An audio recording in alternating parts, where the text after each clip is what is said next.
All right. Good evening, gentlemen. Good evening. We are blessed. We have many people who have been traveling, many people have been away, they've returned. Welcome, everyone. We are continuing from strength to strength in our study of the previous Rebbe's Naaseh Na, this discourse which discusses how to make the home for the spirit of purity that you constantly have in your soul, how you can make that a reality in your life. What's the structure that you have to build to allow that godly presence to permeate and transform your very life? And we explained the first step. The first step is called Kriya Shema Lamita, saying the Shema in your bed at night, which is not just saying the words of Shema, but it comes with a whole meditation. The whole contemplation comes with this idea. And the contemplation is what's called a cheshbein tzedek, a righteous accounting or a righteous reckoning. And what you're supposed to think about, essentially, we went into all of the details, and I encourage people to review the details of what the previous Rebbe says. But essentially, what we think about is what we did the previous day versus what we should have done the previous day. The previous day, in other words, today, the day I'm saying Kriya Shema in the night of. Right? I woke up this morning and I did X. What should I have done? And if the person does this honestly, they will realize that they should have spent their day in devotion to God, and instead they spent their day in devotion to themselves in selfish pursuits. When the person does this, he will come to a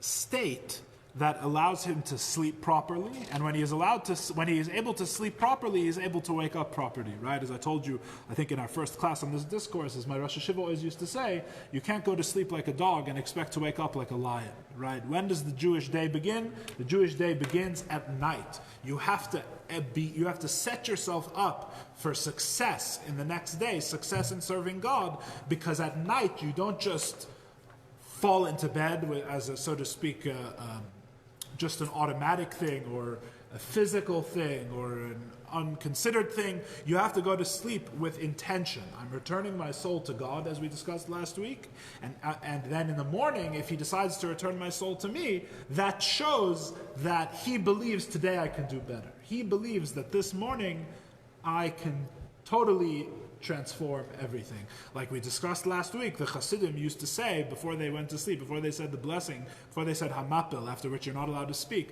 the last thing the Chassidim would say to themselves was Morgen wird sein gor andrish. Tomorrow will be totally different. That's the conclusion that a person is supposed to reach after this reckoning. Then a person goes to sleep. And when they wake up, what do they do immediately? They begin the process of the last three things. Because remember, the home that we build for God in our hearts has four furnishings, right? One of the furnishings is the bed. That's the reckoning, the cheshbon that we do on our bed at night when we say Shema, that we just discussed. But then there's three other components. There is the chair, the table, and the lamp.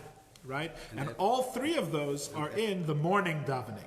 All three of those are part of Shacharis. So the Chassidic Rebbes is going in order. He then begins to speak about Shacharis. Now the first things first, right? Davening, Shacharis, in Chassidus, we didn't really discuss this last week, but since this week is going to be totally Shacharis focused, we will begin to discuss this properly. The whole idea of the Chassidic Shacharis, the Chassidic morning service, does not begin when the minyan begins. The Chassidic Shacharis begins from when you wake up until the end, until you take off your tefillin, right? Or in our generation, until after we're done saying the daily tehillim and reading the daily hayom. That's the end of davening, right? That is the conclusion of Shacharis. When does it begin? From the moment that you wake up. If you do the Kriya Shema Lamita, and then you begin davening in the morning only when you show up to the minyan, there was this gap in between, right? Between your good intentions from last night and what you're doing this morning. And let me tell you, there is no gap that is more available. There is no gap that is more available. He's in my phone, guys. There is no gap that is more available to distraction, to things going wrong, than this gap between waking up and Shacharis. Anything can happen, and it can throw a wrench in the whole day's service of Hashem. So the Chassidic Rebbe does not leave a gap. The Chassidic Rebbe says what happens after Ma'ariv, after the Kriya Shema on your bed, after this whole accounting that you make, you wake up and you say Modeh Ani. There's no gap. Modeh Ani is the next process in the service of Hashem, in drawing the spirit of purity into your heart.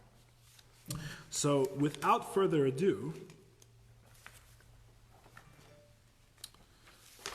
what happens between that and Shacharis? Well, that's exactly what we're gonna discuss. I'm glad you asked. Let's read. Come on. We are on page 330. Seriously? We finished page 2. It says 330 at the top. I'm actually going to. We did read a bit of this paragraph last time, if I'm not mistaken. You started the hymn already? I'm going to go back. Let's read it again. And I'm just going to read again. We're just going to flow through until something needs my commentary. V'hinei kasher yasim adam el libay. I'm at the paragraph on 330. When a person places this upon his heart, right? The idea that God returned his soul to him. He will see and recognize the great kindness of God, who returns souls to dead corpses. As the sages say, sleep is 1/60th of death, and God has returned to him his soul. And not just this, you don't just get it back. How did we put it last week? God doesn't just borrow the car, he puts it through the wash, he gives it a tune-up, right? Your soul comes back with renewed strength, renewed vigor. You wake up in the morning, your soul is refreshed, revitalized, ready to take on the new day, more than you were the night before anyway. Don't look so skeptical. Right? It's all relative. Even with the tank full is... It's all relative. When you get out the shower, you forgot what you... And if so, right, in other words, as we described at the end of last week's class, this is a logical process. You think in the night that my day wasn't for God, my day tomorrow should really be for God. So you bring an awareness of God. So then the next step is that therefore when you wake up, you'll wake up with the same awareness that you went to sleep with, which is the awareness that there is a God who rules over the world and my life should be devoted to him. And look what he has done. He has given me my soul back. And then what is the next thing that will arouse? What is the next idea? If so, I should thank him, right? Because even the animal soul, in its lowest state, before you have begun refining it through the process of davening, as we discussed last week, even before you have refined it, it's still able to recognize a little bit of God. It's able to recognize, at least it should be grateful. Even the animal, right? Even a dog, if anyone has pets, right? Even a dog, any animal with an animal intelligence can still be grateful that you've given it food, right? The animal doesn't have to be very refined or very godly to be grateful for its own existence, right? And in fact, it is with this tool, with this first, it's like the crowbar where you can open it like a millimeter, right? The crowbar that you can open the coldness and the apathy of the animal soul towards God, the crowbar that opens it is that the animal soul loves itself. That's the crowbar. The animal soul is grateful that it itself is alive, right? With this tool, we can begin to open that gap. We can begin to open the animal soul towards godliness, which is really what the process of davening is all about, as we discussed last week. So you think that God has returned me my soul. I'm happy to be alive. Essentially happy to be alive, by the way. It has nothing to do with how bad your life is or what's going on in it. The very fact that you are alive is something that you can recognize and be grateful for. The Chassidus explains that being alive is a greater pleasure than anything that can take place in your life. So no matter how good your life is, all of that is just additional to the deepest pleasure of the soul, which is the pleasure of remaining alive. What's the greatest proof? Is that the greatest pain that can be caused to a person, or the greatest threat of pain that can be caused to a person, is taking their life away. The problem is that you don't really feel this pleasure. This is a constant pleasure, which is not a pleasure, right? Pleasures that are constant, we become inured to. But if someone threatens to take away your life, you quickly realize how much you like being alive. And since you have this inherent recognition, even in the animal soul, which is self-centered, right? This is a self-centered recognition. I'm happy to be alive, right? I'm happy to be myself and to be alive right now. I take pleasure in that. This recognition itself makes you thankful. So if God has returned to me my soul, the first thing I have to do is serve him. It is our obligation, like sons to fathers, and the obligation of slaves to their masters, as we discussed last week, the difference between these two. As the verse says, my son, my firstborn, Israel. And it says, you are sons to Hashem, your God. We have known a special love of God, a special favor of God, because we are called his sons. And it also says that the children of Israel are my servants. This is why we call him our father, our king, right? Reflecting both relationships. He is both our father and our king / our master. And recognizing this relationship we have with him, you should say the morning blessings. After Meda'ani, right, we had the reckoning on your bed, then sleep, then Meda'ani, thanking Hashem, and then come the morning blessings, right, in the order of the day. You should say the morning blessings, and prepare yourself for prayer. The morning blessings are all blessings of thanks and gratitude to Hashem.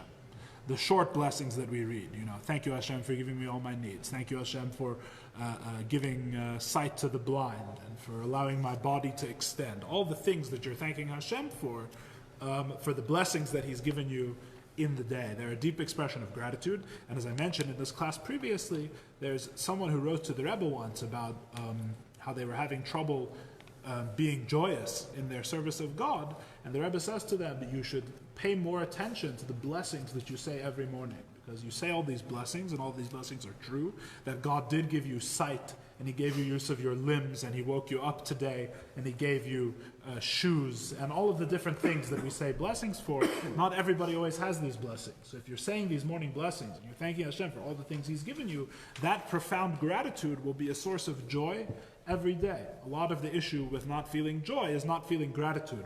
We begin to take things for granted, and that's one of the accomplishments of the morning blessings, is that we establish this relationship with Hashem, right? This basic relationship. It's not a very advanced, or it's very coarse, because it's still very self-centered, but it is a real relationship. The animal can appreciate that not everything that it has, that it doesn't really deserve anything that it has, so to speak, and that what it does have came to it as a blessing of Hashem. The Ein continues the Chassidic Rebbes. The Ein in this parallel elemetoch kaved resh. According to the sages, that we do not stand to pray except from kaved resh, which literally means heaviness of the head. Seriousness, right, that's the literal translation, is heavy head. Seriousness is the usual straightforward translation. Seriousness. We don't serve God except with seriousness. What does Chassidus read into kaved resh, the heavy head? It says shehu hahachna v'hashiflus, that the heavy head is the no problem at all. The heavy head. What's the heavy head? It's the bowed head. Ha'achna v'hashiflus. It is the submission and lowliness. Haba mehisbenenus haklali, which comes from a general contemplation. So you don't pray unless you have a sense of submission and loneliness. In other words, we begin to train the animal soul. You begin to train the animal. What's the first thing that you have to do?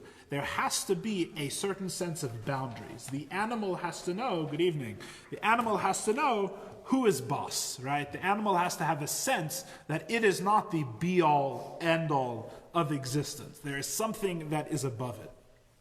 How do you bring about this sense that there is something above you, this sense of submission and lowliness, right? You cannot pray if you are proud and self-absorbed. There has to be a certain lowliness of spirit, a humility of spirit for a person to be able to pray. What is the, and you accomplish this by a general contemplation. What do you contemplate? B'masha amru razal. You contemplate what the sages say.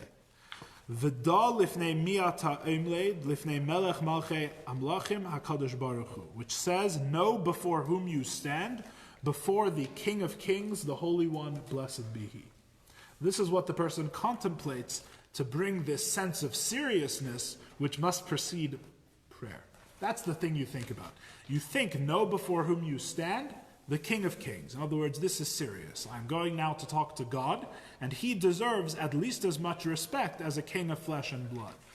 Right? He deserves the respect that the King of Kings, the ruler of the world, I'm going to speak before Him. I have to approach Him with seriousness and a sense of my own lowliness. In Chabad shuls, the custom is not to do this, but there is a custom in many congregations that Dalif Ne'miata Emed is actually written at the front of the shul, on the stender, or on the wall, or on the pareches by the aron. Many shuls have this written there. Know before whom you stand. Right? Or Shiviti also. Shivisi Hashem Benegdi Samid, similar idea. God is across from me constantly, right? Similar idea to remind you before you pray that to remember this concept. If somebody once commented to one of the Rebbeim that it doesn't say in the synagogue, the Chabad shul, know before whom you stand, I forget which one of the Rebbeim. But why is it, not common? I'm about to tell you. Someone asked, why isn't it written at the front of one of the Chabad shuls? And one of the Rebbeim told them, I forget which Rebbe or the details, I think there's a longer story involved, I forget. But one of the Rebbeim essentially answered that we believe it's important to write this on your heart, not just to write it on the wall, essentially. In other words, it's things that are written in public on the wall of the synagogue become background noise and become forgotten, unfortunately. That's how things work. If it's written everywhere, if it's written there and easily accessible, right, you can't turn around right now. Don't turn around and look at the pareches. What words are written on that curtain in front of the aron right there? You can't look. Not allowed. Right? Nobody knows, because who reads them? You may have read it one time when you first saw it, and then, right, it says Keser Torah, by the way. What it's worth. All right. But so you read it once, and then because it's written on the wall, right? It's there every day. Who reads it? The point is not to have it written. In the other one? I don't know. The point is not to have it. Right. So the thing is not. It really depends on the message. No, the point is not that I know. The point is that I don't know. Is that if you write it and you carve it there, so certain people are very interested in what's carved on certain surfaces in the shul. They may know, but for the regular people who aren't redecorating the shul, fixing the aron, etc., you have to have mercy on us. We don't know what it says. What are you talking We about? don't know what it says. You have to have mercy on us. You're playing in a different league. We don't know. We don't know what it says. We can't. Writing it on the wall doesn't really help. You have to write it inside. You have to take it upon yourself to think about it. If you write it on the wall, you could write it there to forget it, in other words. It's not an insight. That's why the tradition in Chabad shuls is not to write this pasuk, or at least, maybe if that's not why, maybe that's like the retroactive explanation. I don't know. So that's what you have to think about. And it says a general contemplation, his benenus klali. What does that mean?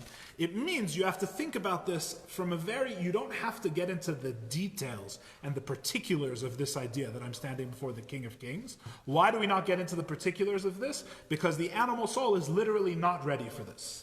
Right? We haven't even started praying yet. We haven't started working with our ego and with our animal, with our biological self. We're not yet ready for the specific contemplation. So you begin with the general contemplation, just the general idea that we are standing in front of the King of Kings. And this brings that sense of humility. And so what is the beginning of the prayer? Hi heidu la'avaya kiru b'shmei, right? Shehi shevach v'heidah ke'echad.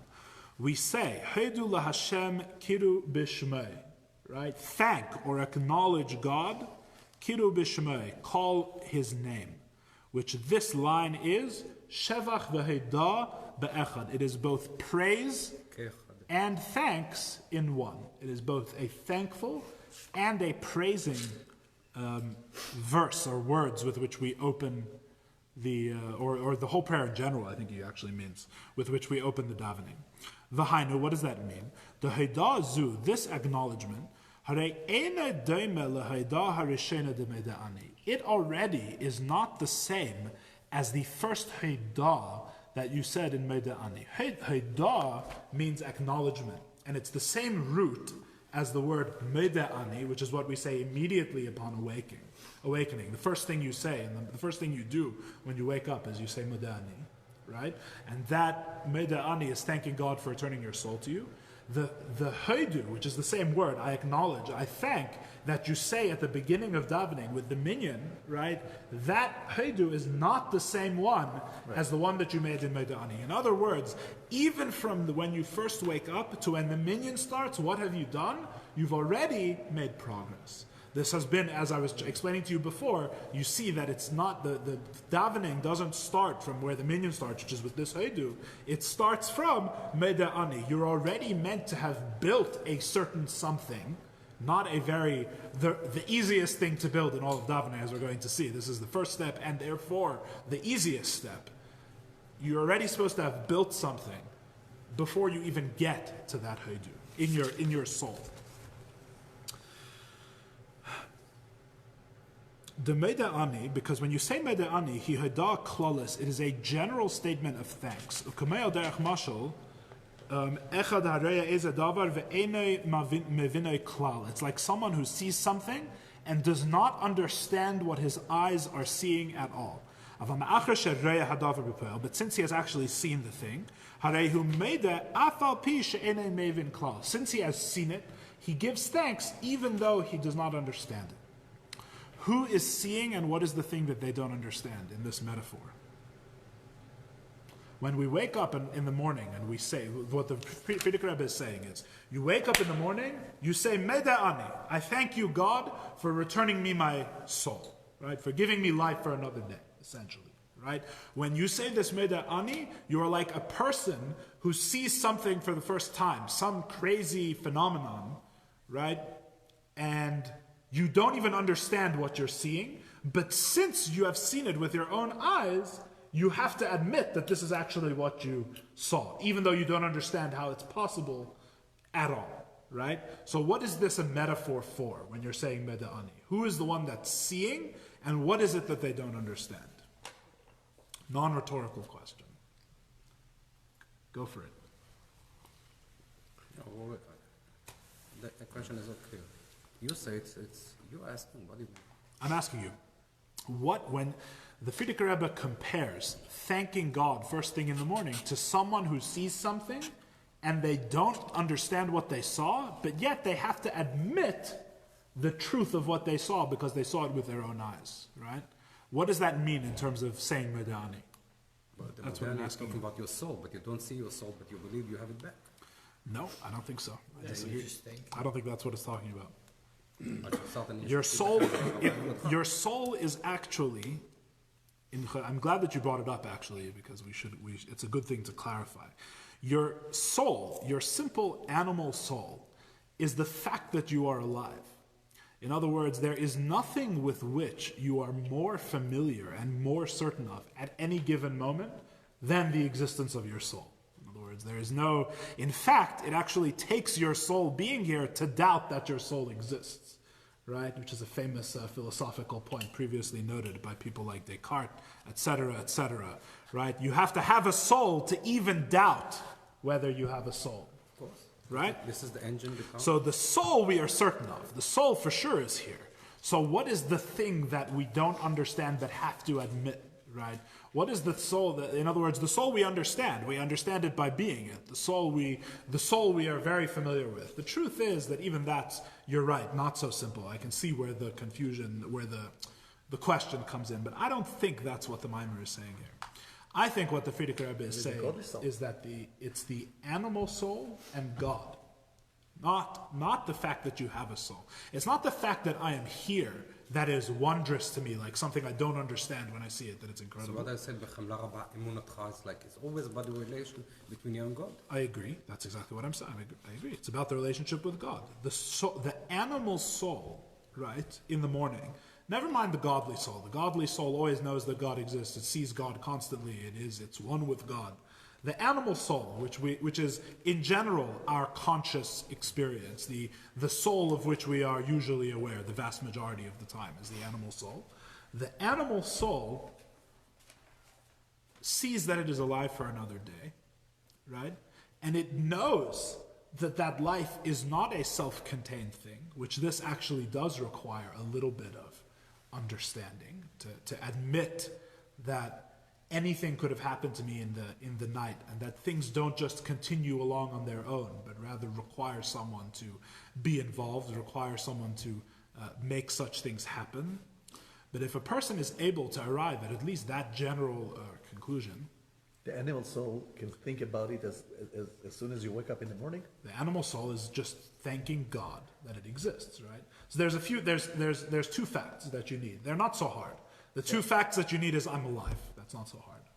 The second fact is that I did not make myself alive at this moment. I should thank someone who allowed me to be alive right now, which is God. That's the second one, which is also, I think, not too difficult. Not too difficult. Unless the person is trying to confuse themselves with philosophy or is extremely self-centered and arrogant, so to speak, with a lot of hubris would be the correct word in English, the person will realize that the very fact that I even am living another day was not guaranteed. Right? But it's very strange that the Nefesh Behemit is actually saying that. Why? Because the Nefesh Behemit is all about yourself. Now you're saying that the Nefesh Behemit is actually thanking God. Yes. So that means, that it's that is like exactly, very good. That's exactly what the Chassidic Rebbes is saying. The Chassidic Rebbes is saying that the animal soul, remember what I told you, the crowbar for the animal soul is its own existence, right? The animal soul is aware of itself. It has a mind. The human is the smartest animal on earth, right? The animal soul has a very, very powerful intellect. It has a profound self-awareness, right? When the animal soul is thanking God that it exists, right? It is in the way of a person who has seen something that it must be, there is no denying it, the fact that I exist and that this came from God, there is no denying it. And yet, at this early stage, I cannot understand that at all. In other words, the animal soul understands it as a wonder, right? A different way of saying it is that to the animal soul, he relates to it like a miracle. It's an article of faith, right? And the truth is, so we're speaking about the animal soul like it's not us, right? Because we keep talking about how we're bringing the animal soul to admit these things to Hashem. This is when we get into how Chassidic psychology is really more complex than the... This is more nefesh hativ'it. That's also true. The third soul, very controversial and exciting. Exactly. Who's talking? Who? When you're bringing your animal soul to say thank you to Hashem, so who is bringing it, right? So what's going on is that really it's not... The truth is that really it's not God that the animal soul has to recognize, God out there, so to speak, the God of the whole universe. That's much later. Really what's speaking to the animal soul is actually the godly soul. Right? And there is a certain apartness that Ronnie is mentioning, which is known as the third soul, which is, so to speak, the soul of rationality, which is able to judge between the two, which is a very particular part of the animal soul, under one understanding. That's all above our pay grade. I don't want to confuse you too much with that. This is the Nefesh HaSichlit. You mentioned the Nefesh HaSichlis, the Nefesh HaTivis. The Nefesh HaTivis is usually the same as the Nefesh HaBahamis in Chassidus. It's complicated. This matter is more complicated than we are going to fully flesh out in this class. However, what I wanted to tell you is that the animal soul is able to come, your biological self, right, your regular day-to-day human existence is able to come to a recognition of God, and like I said, it's like a miracle, which is a different way of saying, when I mean it's like a miracle, what I mean by that is, it sees something with its own eyes, like the splitting of the sea. You see something with your own eyes, You know that it's happening. You're seeing it right in front of your face. But it should be impossible, and there's no explanation for it. What is that the animal soul is perceiving in that way? It is actually the faith, the connection to God that comes from the godly soul. I'm just letting you know that that's actually what it is perceiving. It is perceiving this constant relationship with God. The thing is, the animal is not able to assimilate, it's not able to absorb, to internalize this information at this stage in any way. Remember, what is the theme of this whole discourse? You're making the home for that spirit of purity. So what have we brought? We have brought the animal soul through the righteous reckoning at night and sleeping with the right intention. We have brought it to a position already. This is why you have to start at night. You can't start in the morning, right? Because by the time you wake up, the animal soul is already in a position where it can at least recognize that man of God, that spirit of purity, is a real thing. You are not approaching the animal soul at Meida'ani as a neutral observer, totally cold to God. That doesn't work. That's why you have to start at night. Right? In other words, you're not coming to the animal soul first thing in the morning like Eyal is saying, and saying, you, self-centered thing, you know you're not alive by yourself right now. You know that something created you, right? That doesn't work. It'll say, who created me? What created me? Get out of here. I have things to do, right? Where's the coffee? Where's the coffee? The only thing that allows this to take place is what you did from the night before. The night before you said, tomorrow is going to be dedicated to God. You wake up in the morning, the animal soul is totally not comprehending of that concept in the morning, right? The animal soul has before you begin the process of prayer, and of course this is all relative, right? You understand, in other words. It's not like every morning you start at the blank slate again. It's relative to what you're going to accomplish in prayer, right? A very holy person who has worked on themselves for their entire lifetime also wakes up in the morning in this state, relative to what they're going to accomplish that day in prayer. I want to make clear, right? Don't think that the animal soul is resetting every day, right? It's relative to the work that you have to do today. This is the state that the animal soul is in. It is in relatively a position where, on the one hand, when you first wake up, it cannot yet understand or comprehend the place that it comes from, the God who rules over its life. It cannot yet appreciate God in any internalized way. But on the other hand, because of what you did the previous night, it is ready to at least be made to acknowledge with no understanding that at least I come from God. Right? I come from God, that's the Meida'ani. And I just want to note that Meida, the very term Meida in the Talmud, in a different context, means admits, right? Like even this sage admits that XYZ is true, right? So if you think Meida, it's not just acknowledgement, it's not just thanks, it's admitting. What does the word admit imply? It implies that I'm not really holding at this idea yet, but I'm willing to admit it. I'm willing to let's say for the sake of argument, I admit, right? I admit, despite my position as being totally self-centered and not God-centered, I admit, because I have been brought to this stage from the previous night, I admit that my soul has a source. I'm alive today because of God. That's the first Haidah.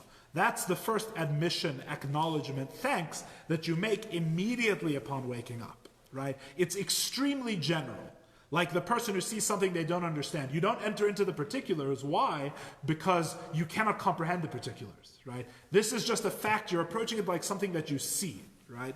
And Chassidus goes very much into the idea of sight versus sound. That's also a whole topic. When you see something, it's like chachma, it's like the flash of insight, the flash of wisdom. Something appears before you. You are accessing something, so to speak, in one piece, the whole thing at once, like something that you see, right? Like a miracle, something that you don't understand, but it's before your eyes. But the structure of the sentence of Modeani, it's more like admitting than thanking. Because Modeani lefanecha, in front of you, I don't thank to you. Right. I admit in front of you. Sure. Yeah. But isn't it redundant for if someone is already, say, religious? Yeah. So if it doesn't seem like there's the conflict, because you wake up in the morning, you say, Modeh Lefnecha, and you're not involved in that wrestling match. Right. I'm extremely glad that you say that. Because really that the answer to that question is reveals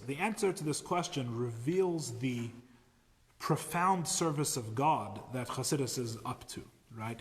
In other words, if the previous Rebbe were not interested in a profound and authentic worship of God, the answer to your question would be you are 100% right. There is no battle in Medani for a religious person.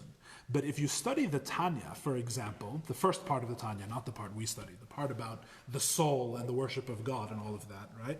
You will see that there is no allowances made there, except perhaps briefly and in a negative sense, made for a religious person.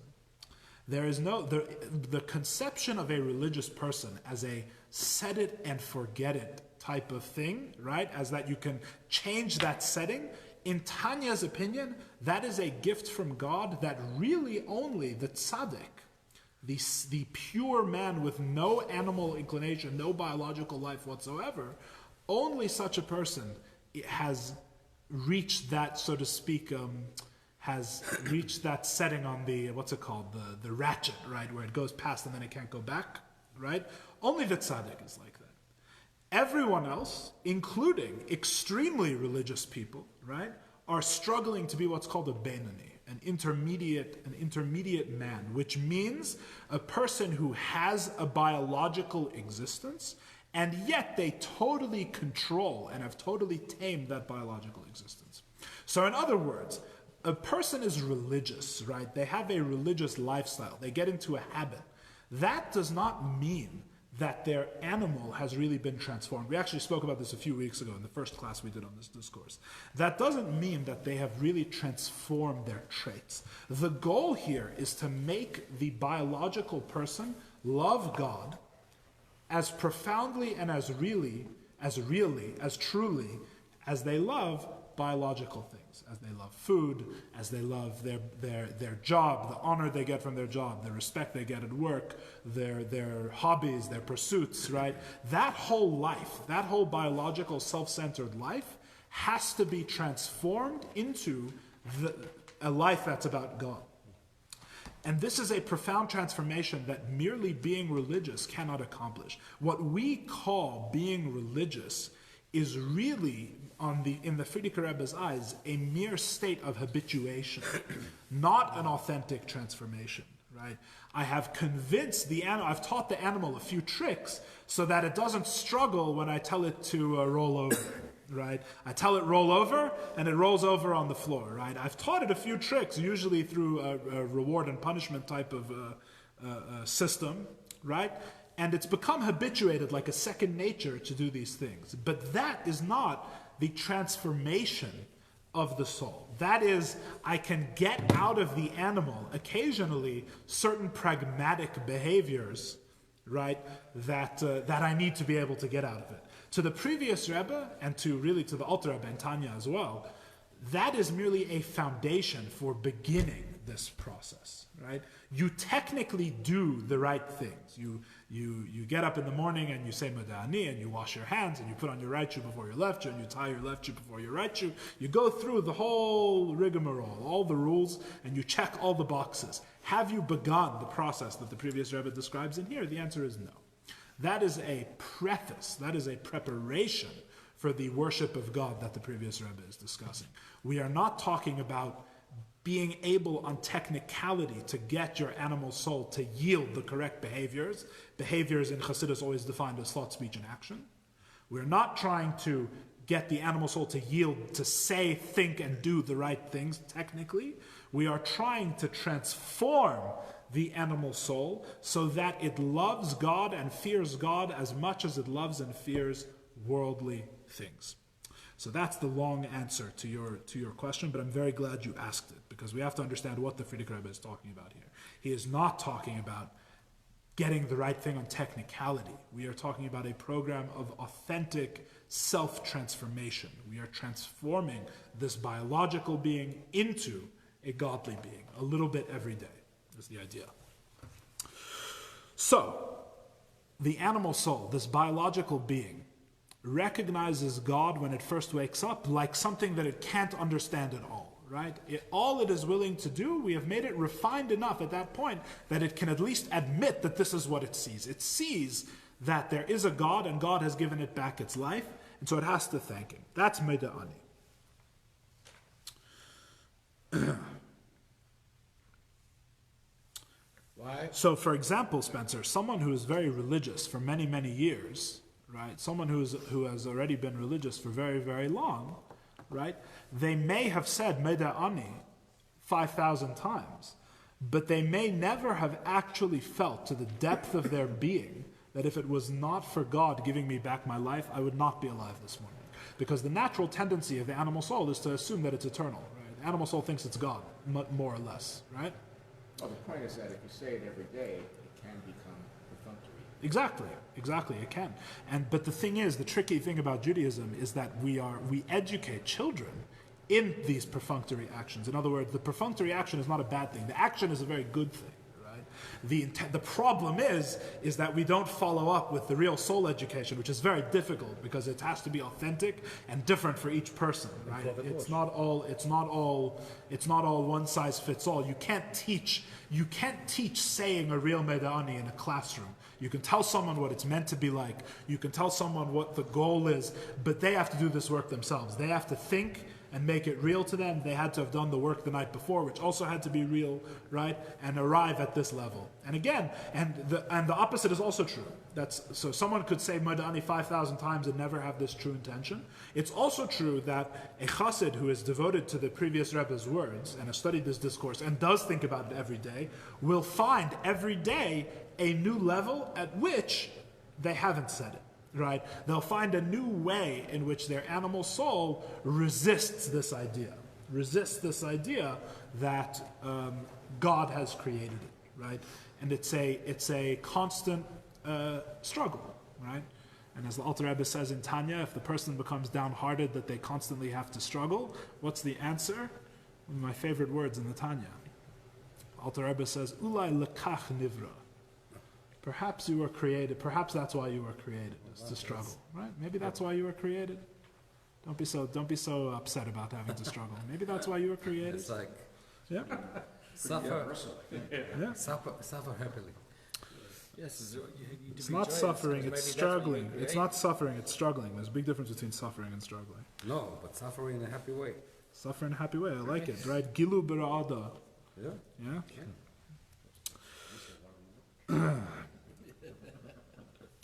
So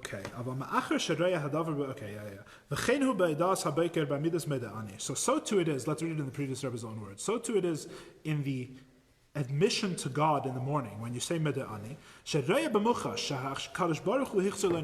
that the animal soul sees with its own eyes that God has returned to him his soul. So he says, Meida Ani lefanecha melech chai v'kayam, I admit before you, as Ronnie would translate, the living king, the living and existent king, living and eternal king, I think they normally translate. That you have returned to me my soul, bechemla, in mercy, rabba munasecha, great is your faith. But right? Where's the comma? Where should be the comma? Bechemla rabba or Bechemla. In the Chabad Siddur, it's after bechemla, which is interesting. No, that's where the period is. It could be either way. The Rebbe Rashab once said, I forget where it says this. Is it Hayemim? Maybe not. But the Rebbe Rashab once said that the nakuda, literally the period in Meida Ani, which is after the word bechemla, you can take that nakuda and you can spread it out and you can wrap it around your whole body and you can wear it for the whole day. Right?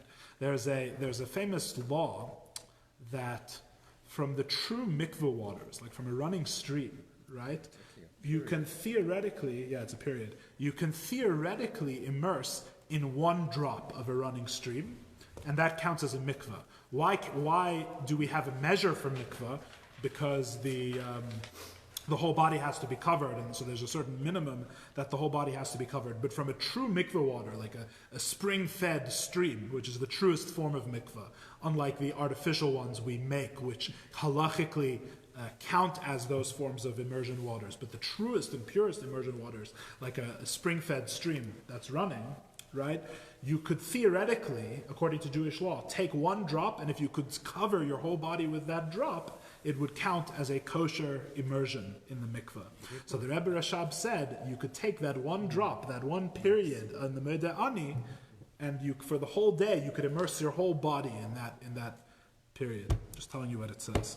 Okay, so that's Modeh Ani. Modeh Ani. So let's go back now. So there, we said there's two haidas, right? There's two admissions. There's the one you make in Modeh Ani when you first wake up, right? Which is like this thing where you see the thing but don't understand it, right? But there's then you work towards the second haidah, the second admission, which is the beginning of davening with the minyan. Haidu la Hashem. Take it from the yad. Then there's the other Haidah, which is what you say when the minyan begins, right? Haidu la Hashem kiru b'shemei. So let's read how the Friedrich Rebbe contrasts them, because he said they're not the same. So we've been discussing Modeh Ani, which is like the person who sees the thing but doesn't understand it. And then you have the other one, Masha Einkein, as opposed to B'Haidah zu de Haidu, the second admission, which is in the Haidu that you say when the minyan starts, Shehi Haidah v'Shevach ke'echad, which is both admission and praise. Because you have already had a chance to think a little bit about the general idea. The general idea meaning what? That there is a God, right? Who is your God, who is your Father and your King, etc., etc. The achakach, hine beseid besidur shivcha shamakim bamiras Baruch Shalom Psukei de Zimra, hine misrachev u'misgadol etzloi havanasav asagasav be'er lekia mechayas kol nivraim. Okay, so let's take a moment to note what he said about Haidu first. So Haidu, when you start with the minyan, he's saying is actually a transition. He's going through the whole siddur. It's actually a transition point. You transition because you have that Modeh Ani, and you have been building towards davening with the morning blessings, which in the Siddur, by the way, for those who are not aware, or those who want to begin saying it, is quite a long section, right? It's Modeh Ani through the full Birchas HaShachar, right? Through putting on tefillin and the korbanos and the whole thing, right? And there's actually, in my very, very humble opinion, I can only speak personally, it says some very, very powerful things there. There's some very, very powerful prayers that you say before the minyan even begins, right? Where's that siddur? You say on page, if on page 15, right, you read the Akedah, you think about the binding of Isaac, which that's also a whole thing. Eventually you get to Korbanos, but you have a whole little piece here, which to me is one of the most powerful. I'm just speaking totally personally, so really in the self-indulgence. My animal soul clearly hasn't been fully refined yet. It says, right? There's this whole section. A man should forever be God-fearing in the innermost recesses of his heart, right? And what do you say here? What's the actual nusach? What does the tziddur actually do? It is a very long admission, exactly in the sense of what we've been saying here. You're taking that initial admission and you're spreading it out a bit. You're elaborating, right? What do you say when you expand on it? You say, Master of all worlds, it's not because of our own righteousness that we present our supplications before you, but because of your abounding mercies. What are we? What is our life? What is our kindness? What is our righteousness? What is our strength? What is our might? What can we say to you, Lord our God and God of our fathers? Are not all the mighty men as nothing? What gets in the way? Ideally, there's supposed to be a synchronicity between the inner siddur of the prayer book that you read every day. These two things are not in contradiction. On the contrary, the siddur is meant to give voice to the best voice possible to what your animal soul is supposed to be experiencing authentically. That's the secret, by the way. That's why we read the same prayer book every day, because it's like an exercise regimen. It's like a regimen that you follow with your animal soul every day. And the goal is very difficult goal, very aspirational, as we would say in my banking job. The word we would use is aspirational, which is a very euphemistic way of saying it. It's an aspirational goal, which is that when we speak the words of the Siddur, we actually mean them as if we were the ones who wrote these prayers initially. That's the real goal. We are meant to be saying these words that we repeat every day authentically. Now that is the tension of Judaism in a nutshell. If you could summarize the tension at the heart of Judaism, right? It's that there's a set prayer book, there's set words that you must say, you are obligated by Jewish law to say, and you say them every day like a rote repetition habit, and yet you are supposed to say them the way they are meant to be said is as the most authentic, spontaneous, so to speak, expression of your own soul. If that's not the tension in Judaism, I don't know what is, right? The Siddur is the ideal, and you're meant to be working to catch up to the Siddur every day, right? You're supposed to be working to bring yourself to that place of the Siddur, which is why we have a Siddur and we don't just say our own prayers of where we're holding, because what happens then is that you lose that whole aspirational aspect. You don't even know where you're meant to go, right? So you have this balance. You have what the Siddur says, which is what you are obligated to be saying to God every day. And then the actual work of prayer, other than showing up, which is what percentage of everything, according to, who was it, Woody Allen? 50% of life is 90% of life, some percentage of life is just showing up. So the other than showing up, the work of prayer is to make it authentic, to make it real. And once you understand these, once you learn these Chassidic discourses about prayer, like the one we're learning now, it opens up that door to you. You understand why the prayers are in the order that they're in, why they talk about what they talk about. It's really the beginning of an authentic approach to a Chassidic davening. That's the idea. Okay, anyway, so you start with Madani, which is the general admission of the soul, like the thing that it can't understand but must admit to. Then you work through all these pages, all these other things that are in the Siddur. The Chassidic Rebbes is not getting into much detail there, into all of these other things, right? And you work your way up to the second admission. The second admission is a turning point, because it's not only an admission, but it's also what's called a shevach, right? Shvach.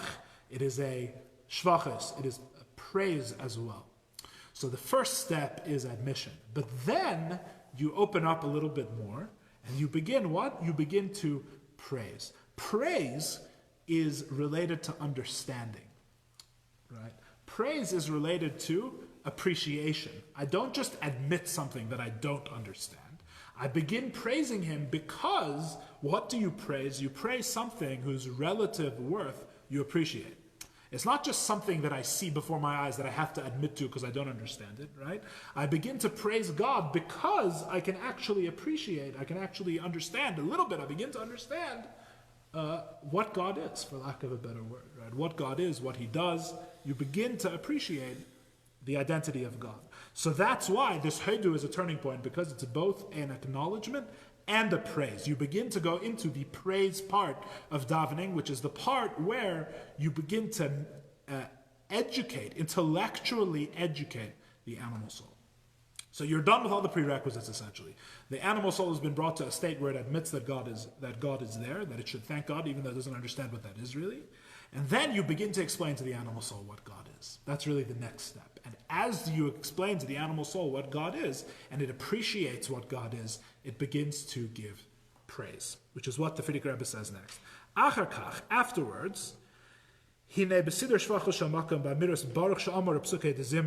ordering of the praises of God, in saying Baruch Sha'amar and the Psukei de Zimra, right, the verses of praise. This is the section of the Siddur between Baruch Sha'amar and Yishtabach, which is mostly the end of the book of Psalms, as well as the reading of the Song of the Sea, right? That's mostly what's taking place in this section of the Siddur. You contemplate his beinin b'miktzas a little bit. Sorry, I skipped back a line. It will expand and grow by the Jew. His understanding and comprehension of the divine light, which gives life to all of the creation. right? Which is a very precise formulation. He says, you begin to appreciate God. As I said, intellectually. You begin to educate the animal soul about God. But where do you start this education, right? You start it with the divine light that gives life to each thing. In other words, you don't start the education of the animal soul, because that would be silly, with the great, big, infinite God in the sky, creator of heaven and earth. He preceded everything. He follows everything. We'll get to all that, right? Where do you start? You start with the rivers and the mountains and the snow, all the things it talks about in Psukei de Zimra, right? The praise, the earth, the things of the earth, the various multitudes of the creation, giving praise to God. In other words, you are not looking at the godliness which is beyond all things, at the transcendent aspect of godliness. You begin to explain to the animal the godliness that it can understand readily, right? You explain to him the godliness within each thing, right? You explain to the animal soul that you think that those snowy mountains are beautiful. Well, where do you think all beauty comes from? Who do you think made those mountains to be so beautiful? Etc., etc., and all the other things, right? We have in Ashrei, we have the central line about Parnasa, about our livelihood, right? Right? Which is also very important. That gets to the very core of the animal soul, which is why even the Siddur says you should pay attention for this line. The Siddur says if you're not paying attention to anything else, you should pay attention to this line, right? Why? Because the animal soul, this is what it relates to most deeply, right? Your very food, where do you think the food that you eat comes from? It comes to you from God. It doesn't get any more basic than that, right? So as the animal soul begins to appreciate the godliness that is within each and everything that it appreciates already, this is very important because people approach this totally backwards. They think if I'm going to approach God, godliness and an appreciation of God, I have to start very high, very philosophical, very abstract. But the fact is that the animal soul is not. We're not saints living in a different world here, right? You have to start with the things that you already appreciate. That's what Psukei de Zimra is. It starts with things that the animal soul very naturally, all by itself, appreciates. And it says all of these things come from God. All of these things are based on God. All of these things praise God. They themselves are rooted in and open up to and express, are vessels for godliness. Right? That's the next step. Das Sagazu, because this understanding, this comprehension, I know we're a little over, I'm almost done. This comprehension, it is enclosed in human intellect, in human understanding. Until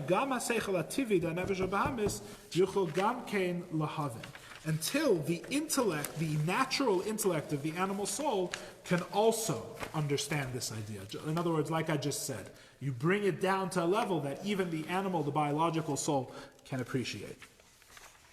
Whoops.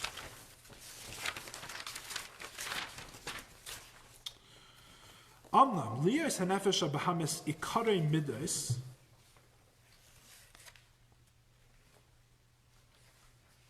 Just deciding whether to start this now or to save this for next week. This is the relationship between the nefesh be'emit and the nefesh in the nefesh. 1 second. I think we will save this for next week, God willing. So we'll stop here. We're right at the top of Kuf Samech Vav, the opposite side of 330. We will stop here. We will continue, God willing, next week.